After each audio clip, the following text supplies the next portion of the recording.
In a world demanding your constant attention, Reclaiming your mind and body is the ultimate act of rebellion. welcome to Holistic Wednesdays. I'm Amy, your guide to the subconscious and the stories that shape your reality.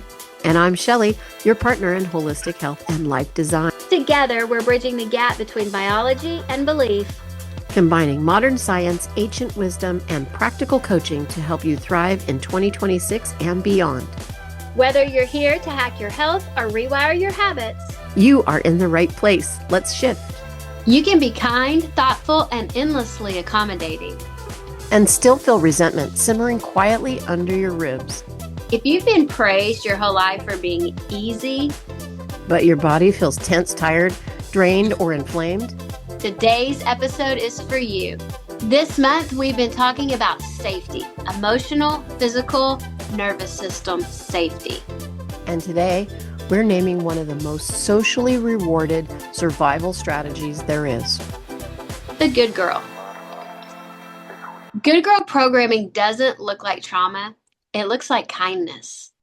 Good girl programming is a learned survival pattern where safety, belonging, and approval are earned through compliance and emotional suppression and self-sacrifice. It is not a personality trait. It is a nervous system adaptation. To understand good girl programming through a scientific lens, we have to shift from looking at it as a set of manners or a polite personality and instead view it as a biopsychosocial adaptation. When a child's environment, whether it be family, school, or culture, implicitly or explicitly rewards compliance and punishes big emotion or dissent, the developing brain categories self-expression as a survival strategy. It's called fawning in the neurobiological world. In traditional psychology, we talk about fight, flight, or freeze. However, modern trauma research, specifically the work of Pete Walker, identifies a fourth response, which is called fawn. And fawning is the immediate use of people pleasing to appease a perceived threat or to avoid conflict. While fight is governed by the sympathetic nervous system, fawning is a complex or high-tone dorsal state. It's a form of functional freeze where you're active and helpful on the outside, but your internal system is shut down to your own needs to ensure the safety of the connection. To a child, social rejection is a life or death threat. The brain calculates that it is safer to abandon the self than to risk being abandoned by a caregiver. Because the brain is highly plastic, repeating these behaviors carves deep neural pathways. Because when a good girl receives a praise for being low maintenance or easy, the brain releases dopamine. This reinforces the behavior, making the self-sacrifice feel like a win rather than a loss. This programming develops a highly sensitized insular cortex. It's the part of the brain that monitors internal states and social cues. This manifests as an almost psychic ability to read the room and adjust one's behavior to keep others comfortable, often at the expense of one's own interception. A personality trait is an inherent part of your factory settings, right? So an adaptation is like a software patch installed to handle a specific environment. It's learned early, often before language, when a child discovers that being agreeable keeps the environment calm. And that expressing anger, needs, or disagreement threatens that connection. Good girl programming often requires the suppression of forbidden emotion like anger, boundary setting, or grief. And suppressing emotions doesn't make them disappear. It keeps the body in a state of low-grade chronic stress. This keeps cortisol levels elevated, which can lead to digestive issues, sleep disturbances, and a weakened immune system. The vagus nerve with a constant compliance can lead to a low vagal tone, right? The vagus nerve is the internal brake for stress. When we never practice saying no or express our true state, we lose the ability to return to a state of true physiological rest. Politeness as emotional suppression. What looks like grace is often the absence of permission to feel anger. You're so attuned to everyone else's emotions, but very disconnected from your own.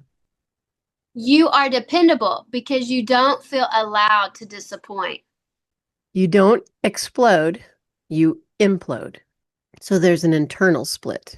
So some of the features of the external perceptions versus internal realities are if you feel over kindness, on the external, you look warm and easygoing, but on the internal, you're feeling resentment and exhaustion.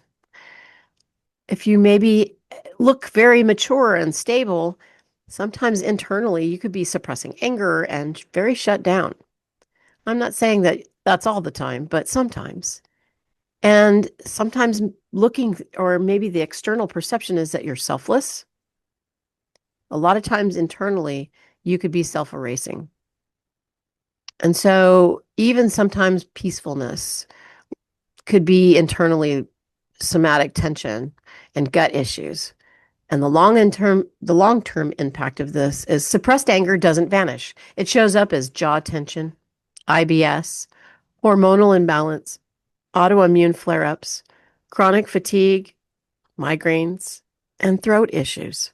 The body becomes the voice.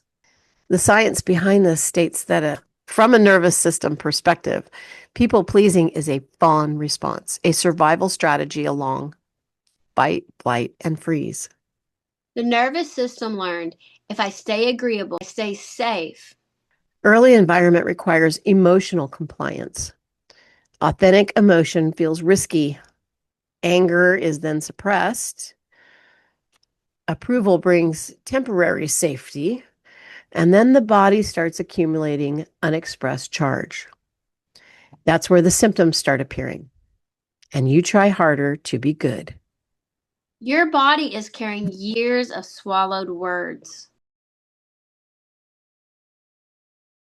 Anger is not a problem emotion, it's a boundary emotion.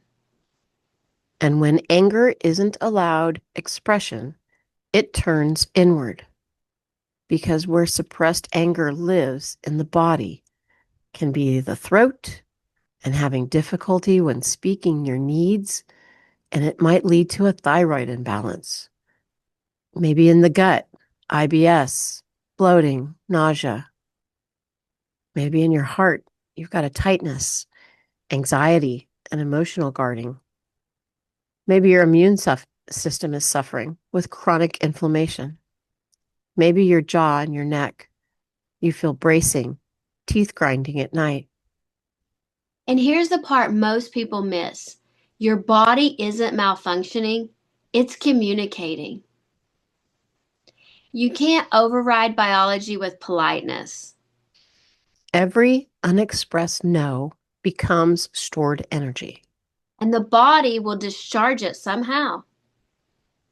So the goal is to begin restoring safe expression. Reclaiming your voice isn't about confrontation, it's about restoring the choice. So take a minute to settle in a position that feels comfortable for your body. And remember, if you're driving or operating heavy machinery, this is the point where you pause it and come back later when you're settled into that comfortable position. There's no posture you need to hold, just one that allows you to breathe easily. And when you're ready, place one hand gently at your throat and the other hand on your belly. And feel the warmth of your hands, feel the contact. You're not trying to change anything yet. You're just orienting, letting your body know where you are. Now, gently remind yourself you are not forcing sound. You are allowing sensation. There's no performance here, no expectation. Bring your attention to your breath. Notice it moving in your belly and then slowly leaving your body. And as you exhale, allow your breath to pass through your mouth, slow easy, unhurried. Again, a gentle exhale through the mouth. Now, without judgment, allow a memory to come forward. A moment when you wanted to speak but didn't. You don't need to relive it, just notice that it exists. Notice where your body holds that moment. Perhaps it's in your throat, your chest, your jaw. Stay curious, stay kind. Now, as you exhale again, allow a soft hum to form. No volume, no words, just a vibration. Feel that subtle movement beneath your hand at your throat. Notice the sensation traveling through your chest, down into your belly. You're not trying to make sound louder. You're simply letting your body feel that vibration is safe. Take another gentle hum. If it feels okay, or simply imagine the vibration. Now, silently offer this phrase to your body. My voice does not endanger connection. And let those words land slowly. You're not convincing yourself. You're teaching your nervous system something new. If any emotion arises, that's welcome. If nothing arises, that's welcome too. Now apply a light, reassuring pressure at your throat with your hand, not squeezing, just contact. This touch becomes your anchor, your signal of safety. And anytime your throat tightens, anytime your voice feels stuck, you can return to this touch. Take one more slow breath in and a long, gentle exhale out. And begin to notice the space around you again, the support beneath your body, the steadiness of your breath. And when you're ready, gently release your hands and open your eyes. And remember, your voice doesn't need permission to exist. It just needs safety. And you can offer that safety to yourself. Wow. When I let my voice vibrate without the words, something seemed to just unlock. Not anger, but truth. Seems like for a few moments, my body felt like it remembered that expression doesn't equal abandonment. Hmm. So here's the path to deprogramming.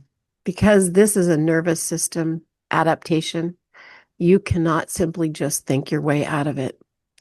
It requires a somatic repatterning, relearning how to feel the physical sensations of anger or discomfort before you override them.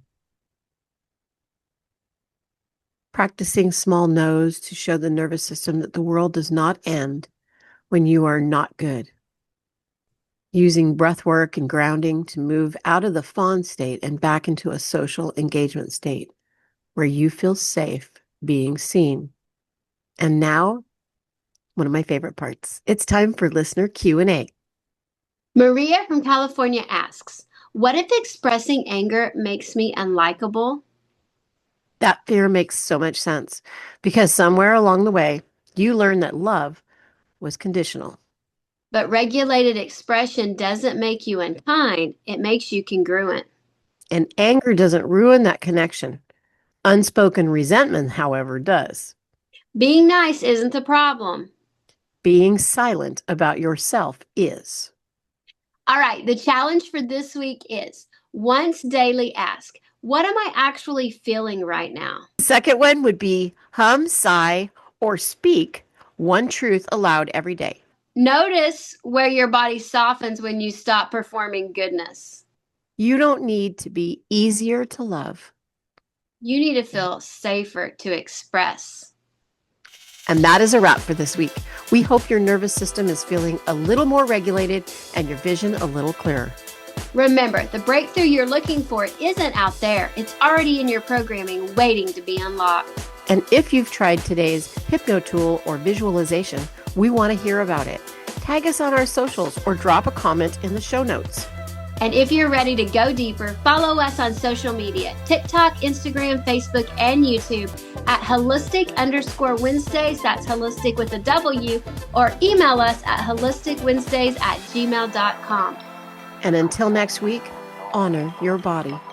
Trust your mind. And keep shifting. The views expressed on this podcast are for educational and entertainment purposes only and are not intended as medical or psychological advice. While we use hypnotherapy techniques, please never listen to the visualization portion of this show while driving or operating heavy machinery. Always consult a healthcare professional for your specific needs.